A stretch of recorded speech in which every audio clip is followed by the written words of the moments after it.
Great to be back here again. I've got my training in meteorology and in engineering, and so I basically have gone out and looked at tornado damage for my career and finding out a lot of things about what's left behind. The damage, the destruction is Mother Nature's fingerprint, and we can learn something by that. We can go out there and see how the houses and buildings have fallen apart, and since I know how they're put together, we can then go back and determine what the failure components were. So Joplin provided a great opportunity for me to go ahead and look at this. I looked at a lot of tornadoes over my career, and this was just one more of the same, but it was very, very intense. For those of you, Joplin, of course, is located in the very southwest corner of the state of Missouri, and Mike Bettis has already shown you some of the dramatic radar reflectivity here. You can see this hook. But what's so important about this is that cell that is sitting to the southwest of it. And the shades of green and yellows that you see there are rain. So this tornado was rain wrapped. People did not know that the tornado was actually approaching because they couldn't see it. And they expected to see the typical elephant trunk type tornado. And of course this was a wedge embedded in rain. The radial velocity scan, and for those of you on the about radial velocity, the red there indicates, which is on the upper part, indicates the velocities away from the radar. The bottom, the greens, indicates the velocities towards the radar, so you can see that couplet there, right over Joplin, 543. That's when it was going right through the town there. Initially, the tornado looking south, and these are from some friends of mine who were right up between the rain area and the tornado looking south, and in a matter of seconds, it actually turned into this. And this is actually looking west. And this was the beast that was coming into Joplin. And this storm chaser, Jeff Pietrowski, another friend of mine, said that he just basically became a chasee at that point. He was trying to flee out of there because he saw this thing really coming together. But the destruction in Joplin cannot be really, even when you see it on the TV. It's dramatic, yes. But being there, it's just overwhelming. It was like if you were standing in a suburban area around here, full of trees, full of houses, and now this is the view you see. You see block after block after block. You see areas you could never have seen before. It's just mowed down, destructive. And there were thousands of homes here. And they're gone. Just completely gone. Just nothing more than pieces of wood, trees. You're just nubbed at the bottom. This was an extremely powerful, extremely devastating tornado. Just some statistics for you. From Joplin, formed west of town, 5:39. So it was just a few minutes before it entered town. This is probably the worst warning scenario possible. Because remember now, the radars, they only update every 4 or 5 minutes. And that's an eternity if you're a radar operator waiting for that next volume scan. And when they saw that next volume scan come in, and it was on top of Joplin, they did something like declaring an emergency. It was absolutely amazing. Traveled 6 miles through the southern half of the city, 1 mile wide, 158 fatalities directly attributed to this tornado, over 1,000 injuries. And of course, it was an EF5 tornado, $2.2 billion in insured damages. So there were a lot of uninsured damages. But one of the things that really was disheartening to me about this event is a study that was done by the National Weather Service after the Joplin tornado, which you can get online down there at the bottom. And what they quote here just needs to be kind of drilled home. And it said that the vast majority of the Joplin residents did not immediately take protective action upon receiving the first indication of risk. In other words, they were looking for some kind of secondary confirmation. So, yeah, they hear about tornado warnings. We get tornado warnings a lot, folks. I mean, it's like, it goes around town typically, or nothing ever happens typically. It follows the river typically. We hear these kinds of things over and over again. And it wasn't until a second type of confirmation occurred. Be it maybe a car that falls into your front yard. That's certainly a secondary confirmation that something is about to happen. But at that stage, they only had less than 10 seconds to react. And it's like, oh, now, tornado plan, quick. Where do we go? What do we do? And that is, of course, too late. You have 10 seconds, and that's all you get. And it's typically the bathroom, or roll the couch over, or get behind the couch, or very few people had basements. Very few. It was typically crawl spaces. They had nowhere to go. So here's the track plotted out through Joplin. Starting on the west side, going to the east, it remained about a mile wide through the entire city. And these locations I've indicated are some of the locations I'm going to go through today and talk to you about. Obviously, the residences were pulverized, and we're going to look at some of the more, what we would think of as a more hardened building, you know, like your schools and that, and see how they perform. First of all, background, the building code is currently a 90 mile per hour, 3-second gust at 10 meters or 33 feet above the ground. That's the building code. That's what everything is designed for. Houses, Walmarts, Home Depots, they're all designed for 90. What happens at 90 miles per hour, 4-second gust? You know, that's act of God beyond that, right? So, as long as it holds for 3 seconds, that's the building code.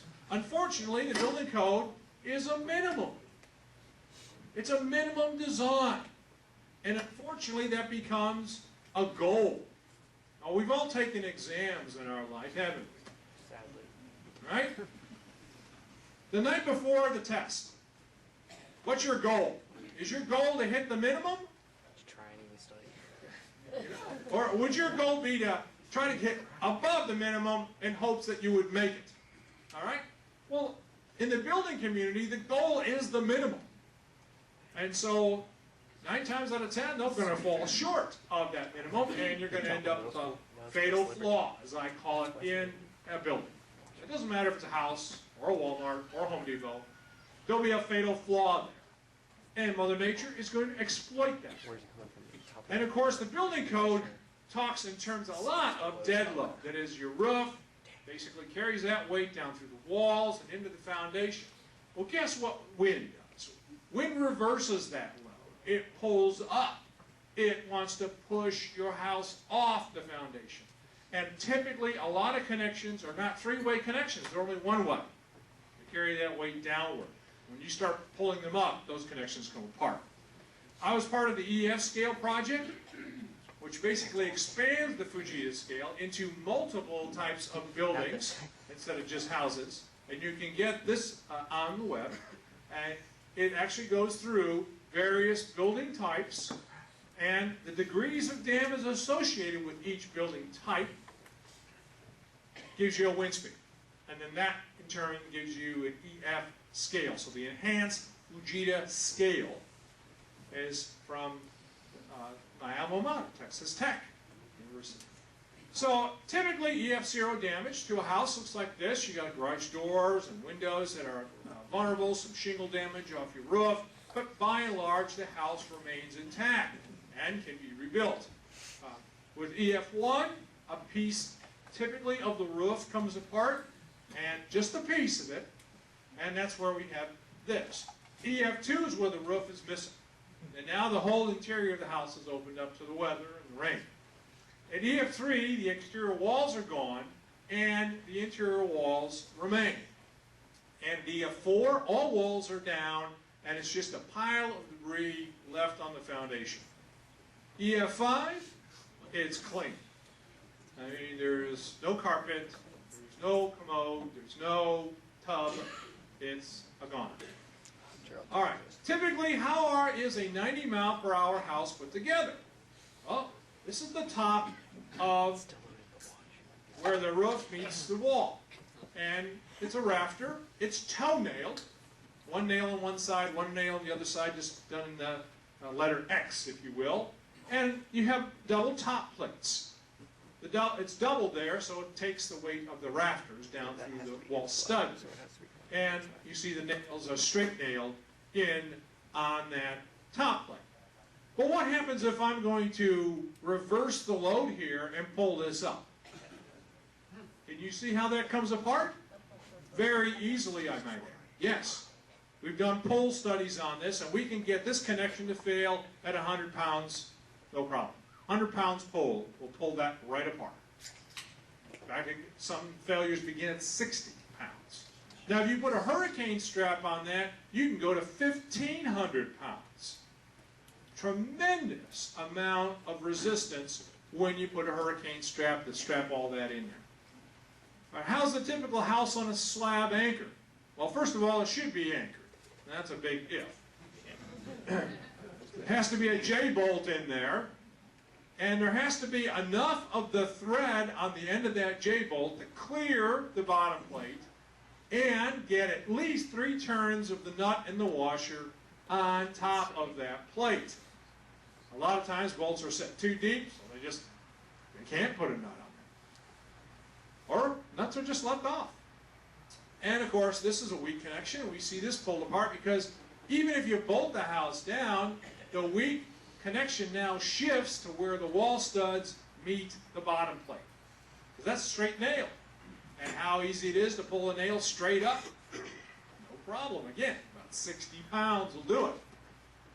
All right, if you live in a house that has a crawl space or has a basement, you typically have either a concrete or a CMU wall, and a floor is merely a platform on which the wall is resting. So you have a lot more connections and a lot more things that can go wrong here. You basically have a wall stud that is nailed indiscriminately into the floor. It may or may not hit a floor joist. And then you have that floor joist toe-nailed to a sill that may or may not be anchored to the foundation wall. So a lot of things there that can go wrong. So here's a house. Oh, it's 295 feet away from where it started, folks. It was resting on unreinforced concrete masonry units. I hate unreinforced concrete masonry units. They will not hold up to any lateral or upward force during the wind. Overcome some friction, and you basically, what I call a slider. Talking about White Castle hamburgers? What you got? Sliders. All right, so here we have a slider, and it's in the background. See the house sticking out there in the background? And 2 people were inside this house, and they were actually surfing this tornado. I mean, it's wind surfing, and then as a new term here. And they had the ride of their lives there. They're okay, but still, you can see that had this house been attached properly, it wouldn't have moved. Now you think that these buildings that are being built around that so much new construction with concrete masonry are somehow stronger because they have the word concrete in it. Concrete seemingly is solid and like steel. But concrete is really a misnomer, especially when it's a block, and especially when those are hollow blocks that are just standing up. Remember as a kid stacking up those blocks, and they get so tall and it's unstable and it falls over. The same happens here with these big buildings. They're only designed at 90 miles per hour, the same as a house. No difference. If you look at how they're put together, and this is the top view from a CMU perspective, we have the steel joist on the right resting on top of what's called a bond beam. That bond beam has rebar that extends horizontally and sometimes vertically through the wall. That's the top of the wall. That's what it's resting on. That's only a one-way connection, basically. It takes the weight of the roof down through the wall, just like in a house. You reverse it, go up, or try to push it laterally, it falls over. Near the bottom, you have some rebar coming out of the slab, or should. It should be tied into wall rebar. But again, this doesn't do very well when you have a lateral load on it or an upward load. It's great to take the wall weight down to the foundation. So when we go to Joplin, we start looking at buildings. We start seeing a lot of CMU buildings. This is coming into the west side of Joplin. And thank goodness for Google Earth and Bing.com, we can see these buildings, what they look like before the tornado. So you can, as a marker, take a look at some of the stripes on the parking lots. Okay, and there's your after. Man. Whereas basically the buildings are crushed and there's nothing left of a wall, and it's all just down on the foundation, and you can still see your parking lot stripes. Okay, going from Google Earth perspective, now this is what it looked like before. It's a two-story masonry. It's brick on the outside, CMU wall on the inside, and then a steel truss roof. And the top story collapses on down, and you see your loose CMU basically scattered about, and that was what a doctor's office looked like. Here's another doctor's office. This is a split-level house, looking from the back. So one story in the front, two story in the back, and then after. Lost this top floor. The bottom floor would have been at least somewhat of a safe place to be. But what we see a lot of is, again, loose block. These are deadly in any type of building, schools and Walmarts and whatever. You're going to see these. And they're unreinforced because, again, 90 mph is the code. There's no safe place to be, really. Except maybe underground or in the first floor. So when we come to the EF scale for office buildings, and their total destruction here is the bottom. It's the degree of damage, 9. The expected value, EXP, is 157 miles an hour. The lower bound's 148, LB, and the upper bound, UB, is 200. So that's what you're looking at to destroy one of these types of buildings. It's 150, 160, 170. That's all it takes. It doesn't take over a 200 mile an hour wind. Because they're built for 90. The hospital is a better built structure. It was a steel frame structure. It stayed intact. However, it acted like wind tunnels through there, and the interior of that building was really taken away. And there were a lot of injuries and several fatalities in the hospital itself. The lobby of the hospital is filled with glass.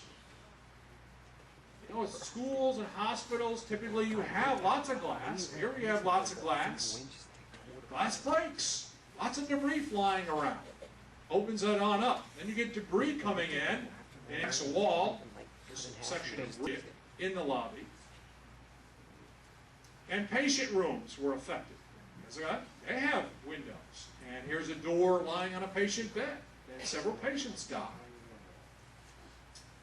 Then the blow-through occurs. So this is the north side of the hospital.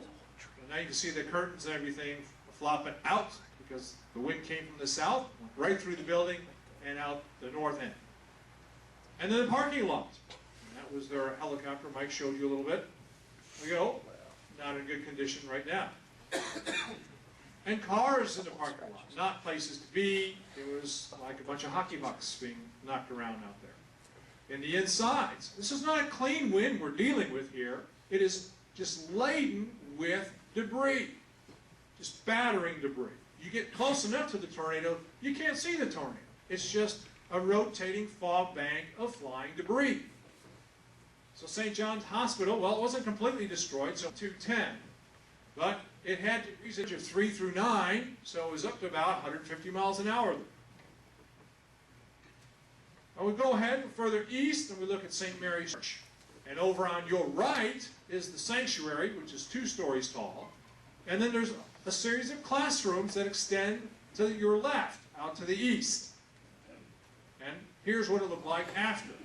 The sanctuaries collapsed, the classrooms have collapsed, and there's only a little section in the middle that's left. Here's the before picture from the front of it, the south side, with the steel cross. And here's after. The steel cross stays. If you notice the frame behind the steel cross, that's what held the steel cross in place. So here we look at the sanctuary, and what I've circled here is the bottom of what was the load-bearing steel beam here. It's actually a column that came on down, was bolted down into the foundation, and the bolts just simply broke. And the wall came down. All the masonry you see is what we call infill. It's just filling in between the load-bearing steel frame. masonry didn't take any load at all. It was just freestanding wall for that much. And if you look at the bottom of that, you can see how smooth that is where it connects to the foundation. There was no connection. It's literally freestanding. I mean, if you lean up against it or sneeze too hard, you know, who knows? And then the inside of the sanctuary. Again, look at the blocks sitting there, right on the pew. Hollow block. I hate these things.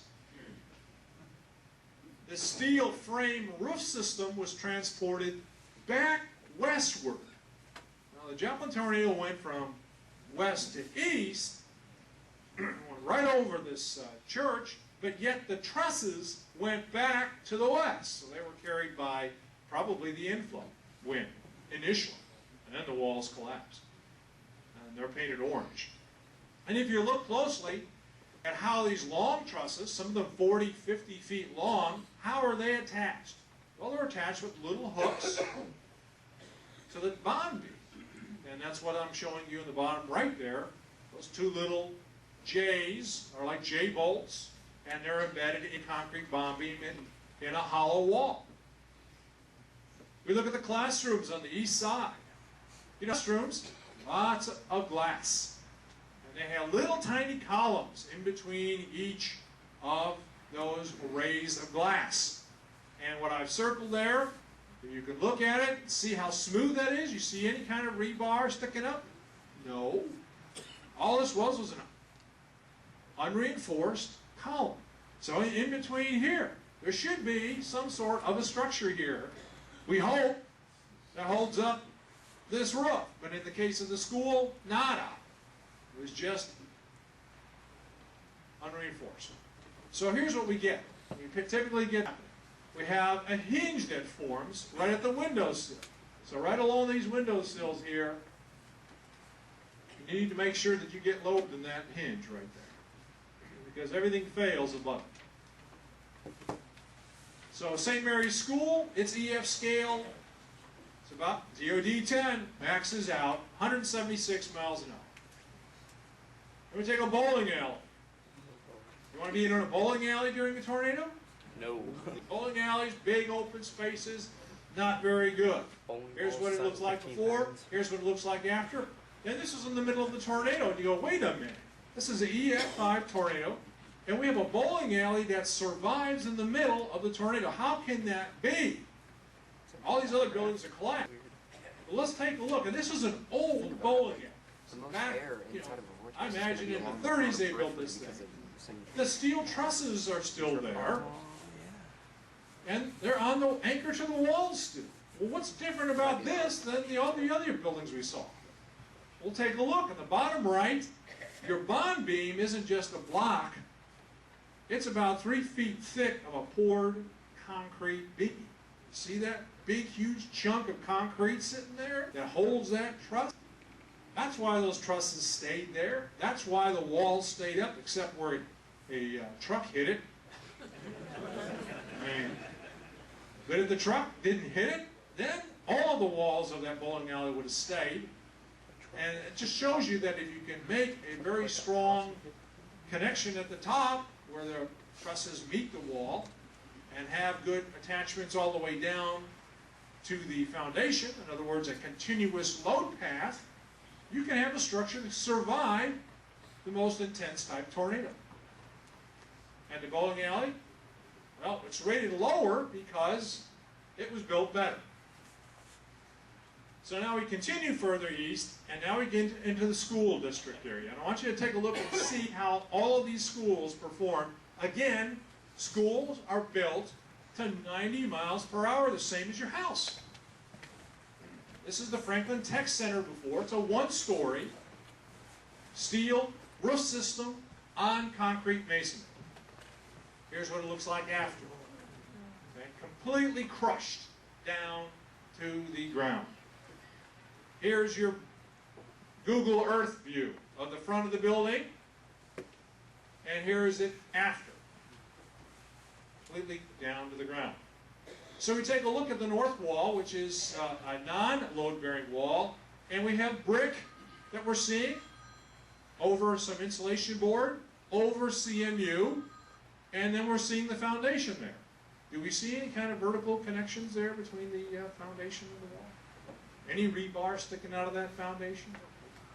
Again, we have a freestanding wall. We actually, by going below code, make it so much easier for Mother Nature to exploit and fail these buildings.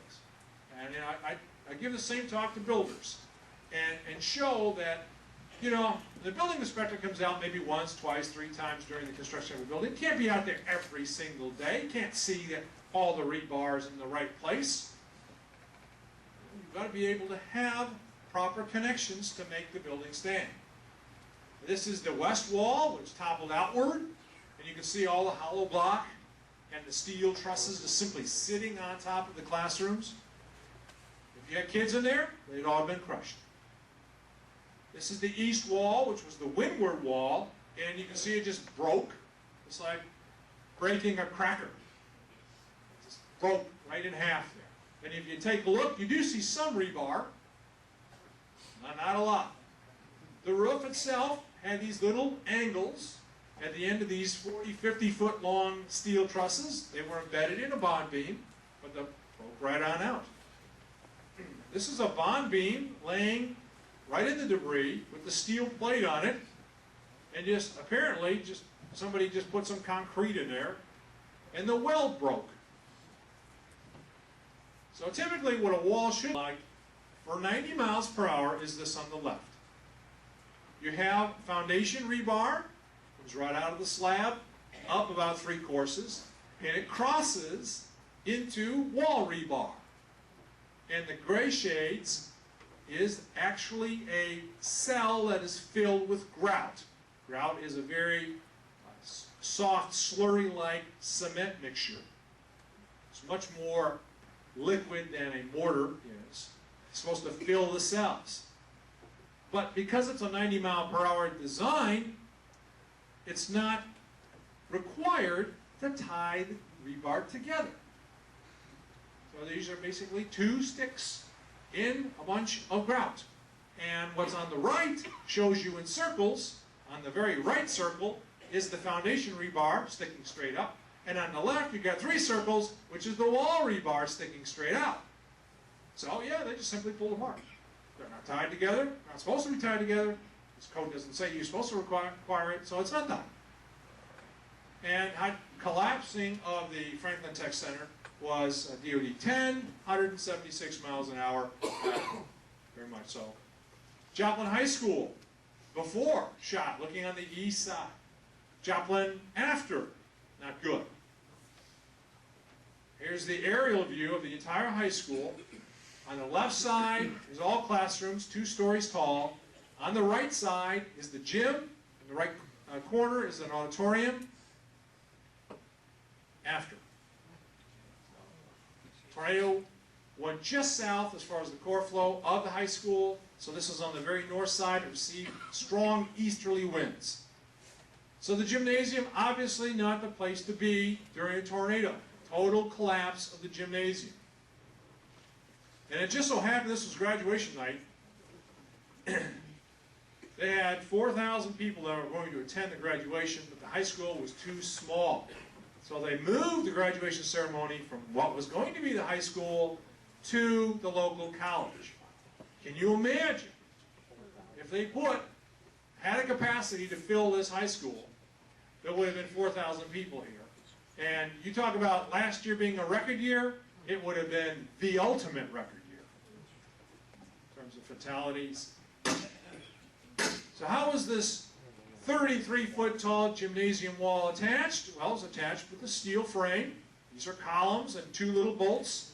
This is all that attached to that wall. Again, the masonry between the steel columns was just an infill, just a freestanding wall. And on the lower right, you just see it there. There's your slab. You see any rebar in there? Nope. It's just a fill-in wall. So the 2 bolts that connected the entire column, 33 feet tall, just one of them broke, the other one just got stripped, and off it went, fell inward. Your masonry wall just fell inward. Fortunately, there was nobody in that gym at the time. How did the school do itself? again, they have all these infill walls. They're just freestanding masonry. This is on the east side, which is accumulating lots of debris, as you can see. A lot of those pieces of wood you see in the foreground came from houses. They went through the school. They harpooned the principal's office. They stuck in the walls. Okay? You've seen pictures and examples of these kinds of things. What really concerns me is how the interior of that school was constructed and designed. It's CMU walls again, folks. But matters are made worse here because these walls are only 6 feet tall. And they had a 2-foot story, or 2-foot high window. These are clear stories, so you can see all the way through the school. You see on the right there, you have lockers, and then you have the windows. So you basically have a freestanding 6-foot tall CMU wall that kids are supposed to go up against in the tornado. This was a safety area right here. And you can see the wind blew from left to right here, and that CMU completely covers the floor in that school. First floor, not too bad. Some ceiling tiles and that, but you wouldn't have had as serious of injuries as on the second floor. So second floor does get higher winds, and it just so happened that it had that 6-foot tall wall with the glass above it.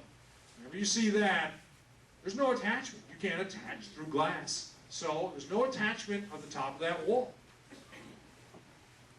The high school classroom. Pretty windy place in there, right? Well, at least the wall blew in, but the physics book is still left on the corner. Okay? Along with the papers for the school teacher for the next day's lesson. Undisturbed. Hallways, are they safe? There was virtually the only hallways that were safe were the first floor. Stairways, obviously not safe, they're full of glass. Perimeter hallways, not good places because, again, CMU collapsing. And this is what kills kids. Cafeterias, pretty windy place. Tables in the cafeteria, like a hockey pucks flying around. This is the principal's office. It got harpooned with a 2x10. All right? But yet, the bookcase still has the picture on it of the family, okay. So it's amazing. Close call. Maybe somebody can explain to me how this occurs. We have a fence here in the school, and it was alternating. The steel poles are bent different directions. Interesting. Now, the school was not completely destroyed, but it had some pretty heavy damage, about 150 miles an hour worth. So now we're going to move east to the shopping area. And anybody been to a Walmart before? All right. Big place. Is that a tornado shelter? No chance. No. Well, again, Walmarts are built on 90 miles per hour, same as your house. Here's what it looked like afterwards. The southern half of the Walmart's gone because it actually was on the very north edge of the tornado. You can see right there the trucks that are still parked in the loading bay of the Walmart. There's a metal building in the upper corner that still remains. This was just on the very edge of the tornado, and as you move to the right, you get into the tornado, and that is where you got the collapse. Okay, so the Walmart parking lot looked like the high school parking lot and the hospital parking lot. Cars all over the place. This one vehicle came out of the Walmart parking lot in a hurry and was heading southeast and wrapped around a tree. The tree was very strong. The vehicle was not. It was bent frame to frame, front end and back end touched. So we look at the Walmart here, lots of debris here. Again, CMU walls and steel frame interior. So the steel frame, some of the roof remain. In terms of trusses, the roof is gone. The CMU walls toppled. And looking at it, there was some vertical reinforcement, but not every cell had it. And again, a matter of not very well tied together. And you can actually see this hinge on the east side of the Walmart wall here. You can see the rebar sticking out of the wall, straight as can be, right? It wasn't even bent. If you take a look even closer, what I got here in yellow is the rebar that comes out of the foundation. And what I have here in black is the rebar for the wall. And they basically were in the same cell, but not tied together. Of course, they're not supposed to be by code. And they pulled out, and there was your hinge developing in the wall. And it just folds right over, right into the clothing area. And we've seen this picture on the left again, and on the right shows you that hinge that occurs, where the two rebars overlap. Okay, so the Walmart didn't do so well. It had wind speeds, depending on which part of the, if you were in automotive, you probably had lower wind speeds, but if you were to the south in clothing, you probably had higher wind speeds, 173. Home Depot, anybody ever been to Home Depot or Lowe's before? How do you think these things do? Really bad. Not too good. No. This happens to be made of a little different. This is a precast tilt-up concrete panel. Again, we're going back to using the word concrete. Seems formidable, seems strong. It is steel reinforced, but these are panels that you stand up like a house of cards, and you're supposed to weld those panels together. And here's what it looks like after. Steel frame, completely collapsed on all of those aisles and the stacks, the steel stacks. This is a view showing the steel roof trusses in white, and the roof is folded over the stacks, those orange stacks you see in the Home Depot. That's terrible. Here's a car from the parking lot deposited inside the Home Depot. And the steel frame itself, it has been buckled right over the stacks. This is a steel tubular column. In this case, it failed, pointing to the east. Some of the columns actually were pulled out of the concrete foundation. Just like pulling a nail here, only a little thicker. And then the back walls fell outward to the east. These are 12-inch thick, 33 feet tall people swatters. People swatter. I mean, they come down with a vengeance. And those little pockets in there, that's what held the steel roof trusses. And they were welded to those plates, but unfortunately the welds are poor and the welds broke. The welds are not supposed to break. So the Home Depot gets rated about 173 miles an hour. Yeah. And now we move to the far east end of the city of Joplin. The tornado is narrowing, and it hits the brand new, just opened East Joplin Middle School. 1 year old. All right, so here's what it looked like before, and there's a auditorium right there on the right, just to the right of the front entry, and then there's a gymnasium where the black roof is in the back. All right, so here it is afterwards. So the tornado was weakening. The school was not entirely destroyed. And here's the auditorium before. Beautiful. State-of-the-art. Nice cozy chairs, you know. You put your drink there too. Very nice. Auditorium. And here's what it looks like after. The roof completely collapses down into the auditorium. Not safe. The east wall actually fell out, so the entire, again, 33-foot tall wall falls out. And the roof is sitting now on the seats in the auditorium. So if we look closely at how this is all put together, did it have foundation reach? Sure, it did. These are 3 foot long, and they point to the direction that the wall failed. Pulled straight out of the grouted cells. Just bent simply over. And then the bottom rebar showing in the wall, right there in circles. So the wall rebar and the foundation rebar just simply said bye-bye, and as they passed each other, and then the wall falls out. The roof itself, this is the plate that held the peg that went down into the bond beam. There's another one, it broke off.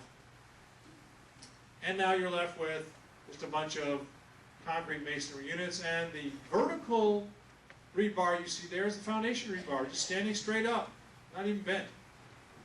Here's the cafeteria in the new school. They have 10 by 10 foot skylights because they want the kids to see what they're eating. You know what skylights are? They're openings to the tornado. We got in there. And the gymnasium, this is the west wall of the gymnasium. It was made of precast tilt-up concrete panels, the same as the Home Depot. And the wall, where's the wall, folks? Yeah. It's lying on the court. And that line you see is the base of the wall that was not attached at all to the foundation. So again, the house of cards analogy I use is pretty similar here. So here, the East Joplin High School, part of it stayed, part of it went away, and we figured about 125 miles an hour there on that. So let's look at some very interesting things. There's always interesting things in tornadoes, and I learned something every single disaster. Every single disaster I look at, always interesting. Parking curbs. You know, parking curbs weigh pretty good. It's about 250 pounds. They're 8 feet long. They're typically held by some rebar that's doweled into the parking lot. And you can see what happened. They start moving. And they start flying. I mean, think of wood. Yeah, it flies. But how about parking curbs? Parking curbs fly? Well, they sure do. All you have to do is follow the direction of the bent rebar, and that'll tell you where it went. A house that's destroyed, it was on the CMU, and it's gone. And what's circled there? What do you think that is? That's a parking curb, a whole intact parking curb. So you're missing your parking curbs, you can go look around for them, because they will fly. And we're doing some studies on this to determine what speed is necessary to take a parking curb that's 250 pounds and make it fly. And it's about 200 mile an hour wind. All right, this is a little puzzle for you. How many parking curbs do you see here? I'll agree. Can you at least see one? Yeah. All right. Any more? There are two. There are two in here. One in the very far right there, in the mangled debris. Yeah. And they're sitting on top of the debris. So that tells you that they came up a little later. Yeah. Building collapsed and the parking curbs came in later.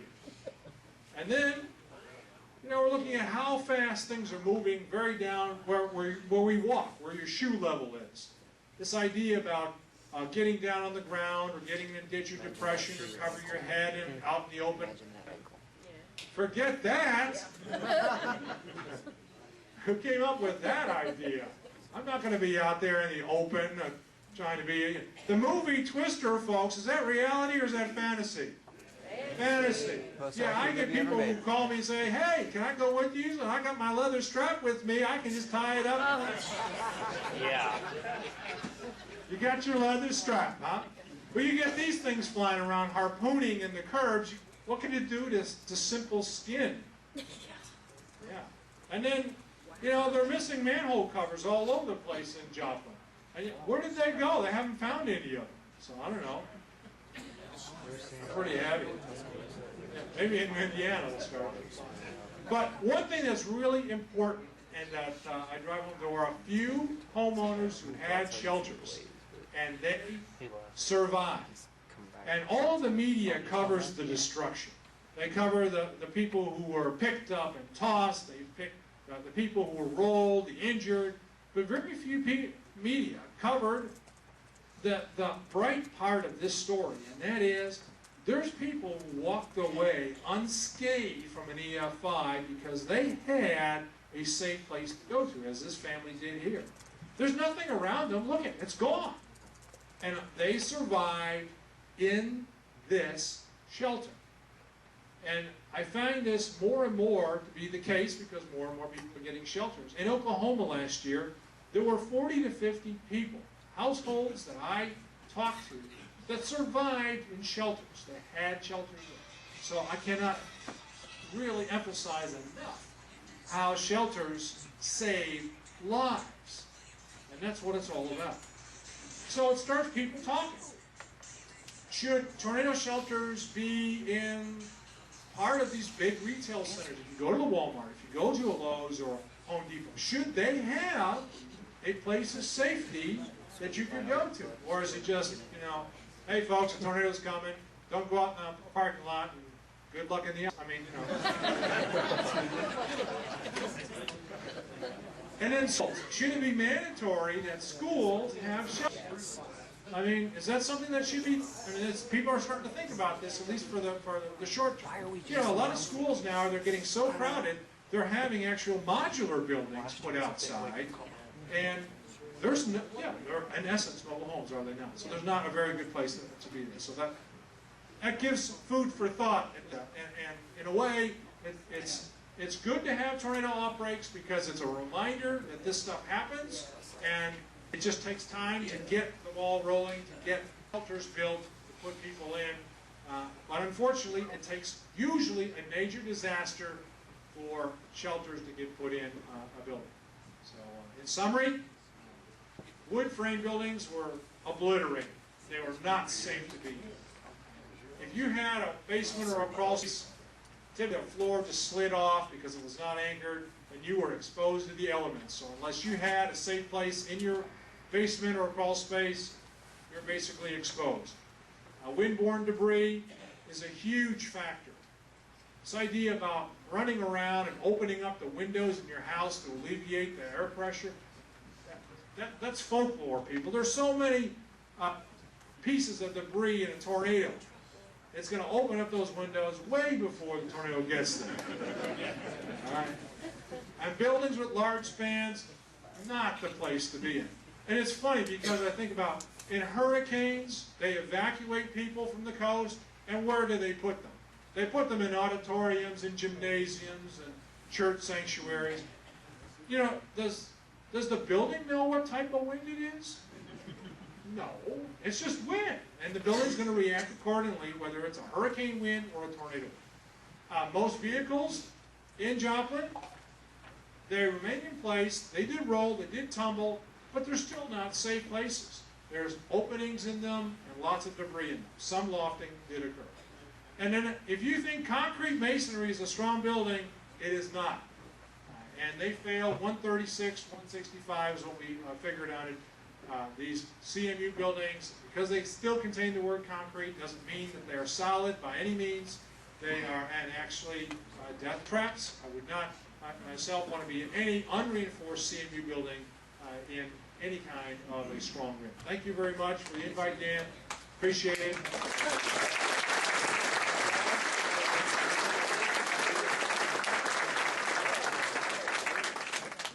Got time for a couple questions? Okay.